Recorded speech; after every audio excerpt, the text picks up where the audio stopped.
আসসালামু আলাইকুম। এই তো আমার মা রেডি করতেছে গোলা। চিতই পিঠা বানানোর জন্য এই যে খোলায় দিতেছে। চিতই পিঠা আর মুরগির ঝোল। কার না খেতে ভালো লাগে? আর হলো শীত।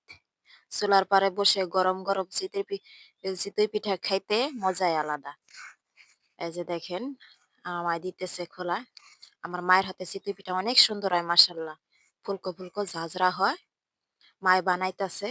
আর আমরা চিতই পিঠাটা একটু খুবই পছন্দ করি। সবসময় শীত আর গরম নাই। সবসময় এই পিঠাটা আমরা খেয়ে থাকি। আর আমার মায়ে বানায়। আমার মা এখন এই যে দেখুন উঠাইতাছে। মাশাআল্লাহ অনেক সুন্দর হইছে। এই যে আর মুরগির ঝোলটা আমি বসে বসে খেতে আছি।